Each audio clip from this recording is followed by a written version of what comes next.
बिस्मिल्लाहिर्रहमानिर्रहीम। अस्सलाम वालेकुम नादरीन, आप यूट्यूब चैनल देख रहे हैं। मैं इमरान खान हूँ। सबसे पहले नादरीन, पाकिस्तान के वज़ीर आज़म ने और आर्मी चीफ़ ने मुलाकात की है मोहम्मद बिन सलमान से।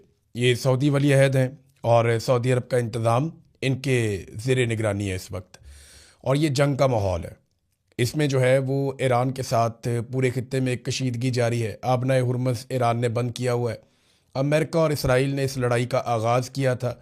अरब ममालिक ने इसकी मुखालफत की थी, लेकिन जवाब में ईरान ने अरब ममालिक में मौजूद अमेरिकन एसेट्स के ऊपर अटैक कर दिया, जिससे अरब ममालिक को भी नुकसान हुआ और अमेरिका को तो बहुत भारी नुकसान हुआ, उसकी क्रेडिबिलिटी भी गई। अब ऐसी सूरत हाल में सऊदी अरब के साथ पाकिस्तान का एक दिफाई मुआहदा है, और ये मुआहदा पाकिस्तान की उस हुकूमत ने किया जिसके पास अवाम का मैंडेट नहीं है, और ना ही इस मुआहदे से पहले पार्लियामेंट को एतमाद में लिया गया। यानी अवामी नुमाइंदों के साथ कोई डिस्कशन नहीं हुई और कोई फ़ैसले नहीं हुए। ये यकतरफ़ा तौर पे आसिम मुनीर और शहबाज शरीफ साहब ने फ़ैसला कर लिया। अब सऊदी अरब के साथ पाकिस्तानियों के शानदार ताल्लुकात हैं। पाकिस्तानी सऊदी अरब से बहुत प्यार करते हैं, लेकिन पाकिस्तानी ईरान से भी प्यार करते हैं, और पाकिस्तानी इन दोनों के बीच में लड़ाई चाहते ही नहीं है।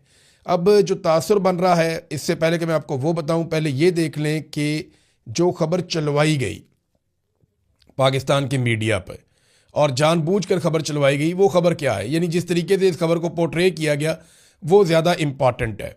यानी ये जो सिक्योरिटी ज़राए हैं या पाकिस्तान की एस्टेब्लिशमेंट है, उन्होंने कुछ तस्वीर को लेकर कुछ खबर जारी की है मीडिया को कि आप इसको फैलाएं सोशल मीडिया पे और मीडिया पे, कि आसिम मुनीर साहब वहाँ क्या कर रहे थे। शहबाज शरीफ तो ना 3 में ना 13 में। तो शहबाज शरीफ मोहम्मद बिन सलमान के साथ बैठे थे। आसिम मुनीर को लंबे अरसे के बाद मोहम्मद बिन सलमान से मिलने का मौका मिल गया। तो जो टॉप ब्रेकिंग चलाई जा रही है वो ये है कि वज़ीर आज़म पाकिस्तान और फील्ड मार्शल सैयद आसिम मुनीर और चीफ ऑफ डिफेंस फोर्सेस भी वही हैं, फील्ड मार्शल भी वही हैं, सऊदी वली अहद से उनकी मुलाकात हुई है। और ये जो गुज़िश्ता रोज़ मुलाकात हुई है, इसके हवाले से कुछ तस्वीर जारी की गई हैं।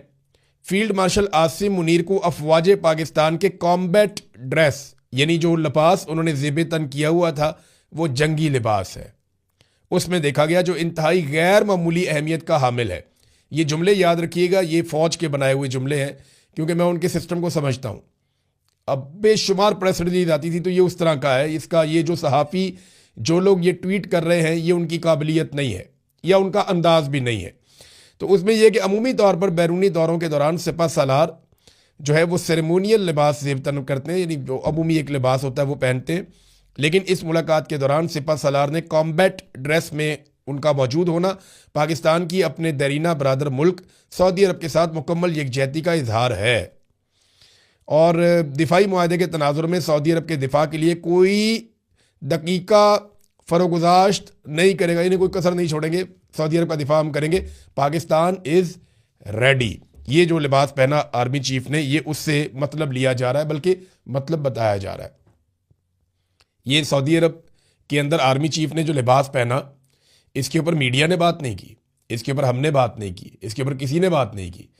इसके ऊपर पाकिस्तान की सिक्योरिटी फोर्सेस ने कहा, ज़राए के हवाले से उन्होंने ये खबर पहुंचाई हर तरफ कि आप इस लिबास को डिस्कस करें और ये बताएं सबको कि हम जंग के लिए तैयार हैं और ये लिबास इसलिए पहना है। अब सवाल ये पैदा होता है कि पाकिस्तान सऊदी अरब की तरफ से जंग लड़ेगा, ये तो जंगी तैयारी था, वी आर रेडी लिखा हुआ आ गया, तो किसके साथ लड़ेगा? क्या पाकिस्तान इसराइल के साथ एक लड़ाई लड़ने जा रहा है, या पाकिस्तान ईरान के साथ एक लड़ाई लड़ने जा रहा है? सबसे बड़ा सवाल तो ये है ना। सऊदी अरब को इस वक्त जो प्रॉब्लम हो सकता है, अमेरिका के साथ तो नहीं है। उनको, अमेरिकन को तो उन्होंने अड्डे दिए हुए थे। ना सऊदी अरब की लड़ाई यूएई के साथ हो रही है, ना फ्रांस के साथ हो रही है, ना इंडिया के साथ हो रही है, ना अफगानिस्तान के साथ हो रही है। सऊदी अरब इनमें से किसी से नहीं लड़ रहा। सऊदी अरब का इस वक्त जो मसला है, एक तो इसराइल के साथ है और दूसरा मसला उनका ईरान के साथ है। तो पाकिस्तान इन दोनों में से किसके साथ लड़ने जा रहा है? इसराइल के साथ तो पाकिस्तान वर्किंग रिलेशन बना चुका है बोर्ड ऑफ पीस में, और इस वक्त ऐसा दिखाई नहीं देता कि पाकिस्तान इसराइल के साथ लड़ने जा रहा है, क्योंकि अगर पाकिस्तान इसराइल के साथ लड़ने जाएगा तो फिर अमेरिका के साथ भी लड़ना पड़ेगा। अमेरिका इसराइल को प्रोटेक्ट करेगा। डोनाल्ड ट्रंप कई मरतबा कह चुके हैं कि वो इसराइल को हर हाल में तहफ़्फ़ुज़ फराहम करेंगे। तो ये तो खाना खाली हो गया कि पाकिस्तान इसराइल के साथ लड़ने जा रहा है। तो फिर क्या पाकिस्तान ईरान के साथ लड़ेगा? लड़ेगा तो कैसे लड़ेगा? दो चीज़ें हो सकती हैं ना, या तो एक डेटरेंस कायम की जाएगी कि जनाब हम यहाँ पे आ गए, अब सऊदी अरब पे किसी ने अगर बम मारा तो हम उसका जवाब देंगे, या तो ये एक डेटरेंस कायम की जाएगी, जनाब हम यहाँ पे आ गए हैं, आप नए हुरमस को हम खुलवाएंगे, हमारी बैरिया भी आ गई है, हमारी एयरफोर्स भी आ गई है। तो ये तो ईरान के साथ बराह रास्त जंग में जाने वाली बात है। या वो जंग जो अमेरिका दूर से आकर या इसराइल इस खित्ते में बैठकर ईरान से नहीं जीत पाया, उसमें उनको दोनों को सपोर्ट मिल सकती है अगर पाकिस्तान इसमें उतर गया तो। देखिए, अरब ममालिक जंग नहीं चाहते, अरब ममालिक जंग के लिए डिजाइन ही नहीं हुए, उनके डेवलपमेंट के मॉडल्स कुछ और हैं, मैं पहले ही आपको बता चुका हूं। जंग जो है वो इसराइल को और अमेरिका को सूट करती है। ईरान इस वक्त जंगबंदी करना नहीं चाह रहा क्योंकि इसराइल और अमेरिका को वो पूरा पड़ गया इस रीजन के अंदर, उसने उन्हें काफी नुकसान पहुंचाया। कोई 40-45 वेव तो उन्होंने अभी तक मार दी हैं ड्रोन्स की और मिसाइलों की, ये 10-12 दिन के अंदर अंदर। ईरान ने बड़े लीथल किस्म के अटैक किए हैं और अमेरिका ने बड़ी कोशिश की है जंगबंदी की। मिसाल के तौर पे अभी तक 3 बड़े राब्ते अमेरिका की जानिब से करवाए गए हैं ईरान से, और तीनों अमेरिका के करीबी लोग हैं। ओमान से कहा गया कि आप ईरान से बात करें, तो ईरान ने कोई जंगबंदी के लिए जवाब नहीं दिया। फिर फ्रांस का एक चैनल है, उसको इस्तेमाल किया गया, तो वहाँ पे भी ईरान ने सख्त शराइत रखी और ईरान ने जंगबंदी के लिए रजामंदी जाहिर नहीं की। फिर पाकिस्तान के वज़ीर आज़म को बीच में डाला गया, वो इसलिए कि अमेरिका समझता है कि ये हमारे वफादार हैं, हमारे साथ धोखा नहीं करेंगे, और जो पाकिस्तान के वज़ीर आज़म की कॉल है वो पूरी मॉनिटर हुई है एक एक चीज़। तो उसमें जो है वो शहबाज शरीफ ने बात की जब ईरान से, तो उन्होंने 3 शराइत रख दी। उन्होंने कहा जी नंबर 1 शर्त तो ये कि हमारे हुकूक को तस्लीम किया जाए, नंबर 2 हमें मुआवजा दिया जाए, नंबर 3 हमें गारंटी दी जाए कि आइंदा हमारे पर अटैक नहीं होगा। अब ये है सिचुएशन, क्या पाकिस्तान वाकई सऊदी अरब के साथ मिलकर ईरान पे अटैक कर सकता है या अरब ममालिक ये लड़ाई लड़ सकते हैं? पाकिस्तान को इसमें फ़ायदा क्या होगा, नुकसान क्या होगा? देखिए, फौरी तौर पे तो फ़ायदा होगा, पाकिस्तान को पैसे मिल जाएंगे, फील्ड मार्शल की अहमियत और बढ़ जाएगी डोनाल्ड ट्रंप की नज़र में, इमरान खान को मज़ीद जेल में रखने के लिए और पाकिस्तान तहरीक इंसाफ को दबाने के लिए भी उनको पाकिस्तान में काफ़ी सहूलत मिल जाएगी। इंटरनेशनली इनके ऊपर जो उंगलियाँ उठती हैं वो उठना काफ़ी हद तक बंद हो जाएंगी, थोड़ा पैसा वैसा भी मिल जाएगा, IMF भी रिलीफ दे देगा, ये आर्जी तौर पे इनको चीज़ें मिल जाएंगी। लेकिन ईरान के साथ टकराव के नतीजे में अपनी एक मुकम्मल सरहद हमेशा के लिए हम खतरे में डाल लेंगे। देखें ना, जो अफगान सरहद है वो हमने खतरे में डाल ली है। अभी गुज़िश्ता रोज़ जो रात के वक्त पाकिस्तानी जेट तैयारों ने बमबारी की है अफगानिस्तान में, उसके नतीजे में वहाँ पे एक तेल का बहुत बड़ा स्टोरेज पेट्रोलियम का जो उन्होंने अपनी एयरलाइंस के लिए रखा हुआ था वो तबाह हो गया और काफ़ी नुकसान हुआ अफगानिस्तान के अंदर। वो लगातार पाकिस्तान वहाँ पे अटैक कर रहा है और इन अटैक्स के पीछे अमेरिका की वो सोच है कि हमें बगराम एयरबेस चाहिए। वो पहले कह चुके हैं ये बात। ईरान ने बड़ी तारीफ़ की है, ईरान के ऑफिशियल्स ने बाकायदा इंटरव्यू देते हुए कहा है कि अफगानिस्तान का ये फैसला कि वो अमेरिका को बगराम एयरबेस नहीं देंगे, ये बड़ा शानदार फैसला, हम इसकी तारीफ़ करते हैं और इससे जो है हम कदर करते हैं अफगानियों की। देखिए, अगर अमेरिका को बगराम एयरबेस भी मिल जाती तो फिर चारों तरफ से अमेरिका इस काबिल हो जाता कि ईरान के ऊपर अटैक करता, लेकिन बगराम एयरबेस अमेरिका को नहीं मिली। और पाकिस्तान में एयरबेस देना मौजूदा रजीम के लिए भी इसलिए मुश्किल है कि इमरान खान साहब एक पैटर्न सेट करके चले गए। इमरान खान साहब ने इतनी मुश्किल डाल दी है, उनका एक लफ्ज़ एब्सोल्युटली नॉट वो इतना भारी है कि ये सारी हुकूमत मिलकर उसका बोझ नहीं उठा पा रही, वरना ये बड़े आराम से उनको अड्डे दे देते अमेरिकन को कि यहां से भी मारे आप ईरान को। बहरहाल, अब सऊदी अरब से पाकिस्तानी बहुत प्यार करते हैं, लेकिन पाकिस्तानी ईरान से भी प्यार करते हैं। अगर पाकिस्तान ईरान के साथ किसी लड़ाई में उतरता है तो ये डिजास्टर होगा, ये बहुत बड़ी गलती होगी, बहुत बड़ी मिसकैलकुलेशन होगी पाकिस्तान की मिलिट्री की कि वो ईरान के साथ एक जंग लड़ेंगे, चाहे वो सऊदी अरब के लिए ही लड़े। देखिए, सऊदी अरब में ईरान कोई मक्का मुकरमा पे या मदीना मुनव्वरा पे अटैक नहीं कर रहा, खुदा न खास्ता। ईरान अमरीकी अड्डों पे या अमरीकी असासों के ऊपर अटैक कर रहा है और वो ये बार बार कहता भी है। और बहुत सारे अटैक मशरिक़ वस्ता में ऐसे हुए हैं या तुर्की की जानिब ऐसे हुए हैं, आज़रबाईजान भी, जिनमें ईरान ने बड़ा कैटेगोरिकली कहा कि ये हमले हमने नहीं किए।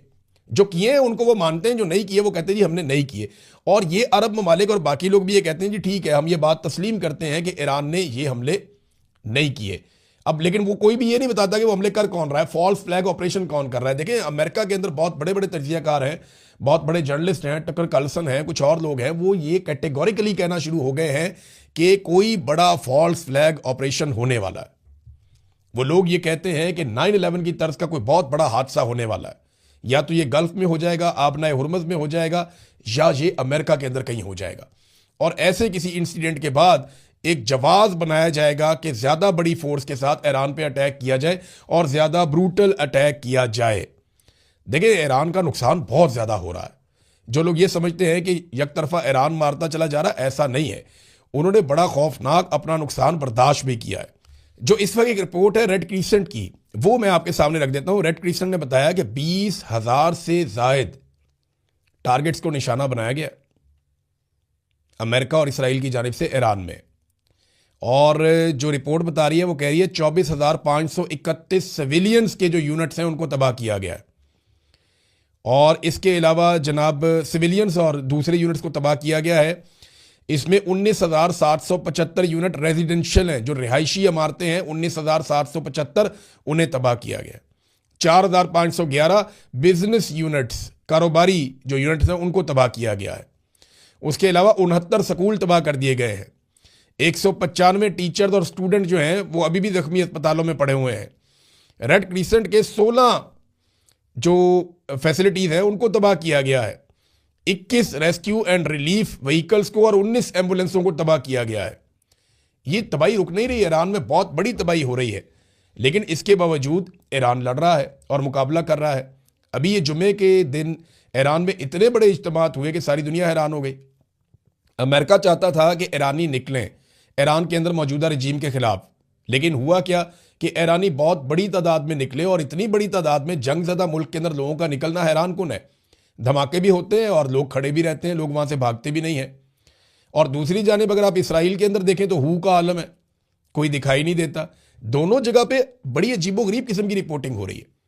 ईरान के अंदर ज़्यादा हमले हो रहे हैं, ज़्यादा तबाही हो रही है, ज़्यादा लोग मारे जा रहे हैं, ज़्यादा बम गिर रहे हैं, इसके बावजूद लोग सड़कों पे बहुत बड़ी तादाद में लोग अपनी हुकूमत के साथ, अपने रजीम के साथ खड़े हैं। जबकि यही चीज़ जब इससे बहुत कम शिद्दत के साथ इसराइल में हो रही है तो हू का आलम है। लोग नीचे बेसमेंट्स के अंदर घुसे हुए हैं, लोग जो है वो सुरंगों के अंदर घुसे हुए हैं। तो बड़ी अजीब सूरत हाल है, दोनों जगह पे सिचुएशन बिल्कुल अलग है। डोनाल्ड ट्रंप ने G7 ममालिक के जो सरबराहान हैं उनसे गुफ्तगू की है, और ये एक कॉन्फ्रेंस हुई है उनकी ऑनलाइन। उसमें डोनाल्ड ट्रंप ने कहा कि जल्द ईरान हथियार डाल देगा, लेकिन अरब ममालिक ये जानते हैं कि ट्रंप के अंदाजे गलत हैं। क्योंकि देखें, ईरानी हथियार डाल देंगे ये उनके खून में ही नहीं है, हथियार वो नहीं डालेंगे। आपको उन्हें शिकस्त देनी पड़ेगी, आप वहाँ घुस जाएं, चले जाएं, किसी तरह वहाँ पे उतर जाएं, कोई जवाब आप बना लें तो वो एक अलग बात है। अदरवाइज जिस तरह की लड़ाई आप लड़ रहे हैं इसमें आप ऐसे शिकस्त दे नहीं सकते। आप नए हुरमुज़ को तो खुलवा नहीं पा रहे, वो मुँह चढ़ा रही है अमेरिका का और इसराइल का कि इतनी बड़ी ताकत होने के बावजूद पानी का एक रास्ता है उसको नहीं खोला जा सक रहा, बल्कि ईरानी अब मजाक उड़ाते हैं। ईरानी फौज के अंदर यह भी कहा गया कि जनाब जो जहाज यहां से गुजरना चाहते हैं वो अपने साथ एक एक अमरीकी शिप को लेकर आए, जंगी जहाज अमेरिका का साथ लेकर आए ताकि आपको हम गुजरने दें यहां से। और अमेरिकन ये कहते हैं कि हम यहां पे प्रोटेक्शन देंगे और इसको खुलवाएंगे, तो ईरान तो इसको खोलने नहीं दे रहा। ये हालत बड़ी तशवीशनाक है। तो डोनाल्ड ट्रंप से जब ये बार बार पूछा गया कि जनाब ये लड़ाई खत्म कब होगी, इसका जवाब डोनाल्ड ट्रंप के पास नहीं है। ना वो G7 ममालिक को बता पाए कि जंगबंदी कब होगी, हालात नॉर्मल कब होंगे, ना वो अपने मुल्क में बता पा रहे। बस ये कहते हैं कि जल्दी हो जाएगा। एक और चीज़ डोनाल्ड ट्रंप के गले पड़ गई है, जो बच्चियों के स्कूल पे अटैक हुआ। ये एक ऐसा इंसिडेंट है जिसको पूरी दुनिया उठा रही है। ये एक ऐसा वाकया है जिसपे सारी दुनिया में गुस्सा है कि अमेरिकन ने एक ऐसे स्कूल के ऊपर मिसाइल मार दिया जहां पे बच्चियां पढ़ रही थी। और इसके बारे में जो इतलात हैं मैं आपको अगले वीलॉग में बताऊंगा कि एक्चुअली ये मारा कैसे। वहां पे लोग इकट्ठे हो रहे थे और ये बाकायदा सैटेलाइट से देखा जा रहा था, फिर उनको मारा गया सबको। और ये मासूम बच्चे थे सारे जो भाग दौड़ कर रहे थे कि पता नहीं ये क्या हो गया यहाँ पे, और पहले आसपास बम धमाके भी हुए थे। तो ये जानबूझ के कत्ल किया गया है, कुछ ऐसे सोर्सेज भी बता रहे हैं। लेकिन डोनाल्ड ट्रंप ने जो झूठ बोला इसके ऊपर वो उसके गले पड़ गया। देखिए, डोनाल्ड ट्रंप से जगह जगह ये पूछा गया कि बताएं ये आपने क्यों किया, तो डोनाल्ड ट्रंप ने कहा हमने नहीं किया। फिर डोनाल्ड ट्रंप ने कहा ये ईरान ने किया, तो ये झूठ है। अब ये झूठ साबित हो गया, क्योंकि जितनी भी, और ये भी कहा कि टॉम हाक मिसाइल ईरान के पास भी है। तो डोनाल्ड ट्रंप ने एक झूठ को छुपाने के लिए कई झूठ बोल दिए 168 बच्चियों के कत्ल के बाद।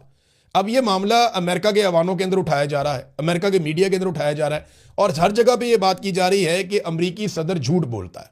और अमेरिकी सदर ने हमारे साथ झूठ बोला, क्योंकि अमेरिकी फौजी तहकीकात के अंदर ये बात साबित हो गई है कि ये जो हमला किया गया ये हमला अमरीकी फौज की जानिब से किया गया, ये ईरान ने हमला नहीं किया। नाजरीन, एक और बड़ी खबर जो है वो मार्केट में आ गई है और उसके ऊपर बहुत शद्दमत के साथ बात हो रही है कि ये जो नेतन्याहू आया ये असली था या नकली था।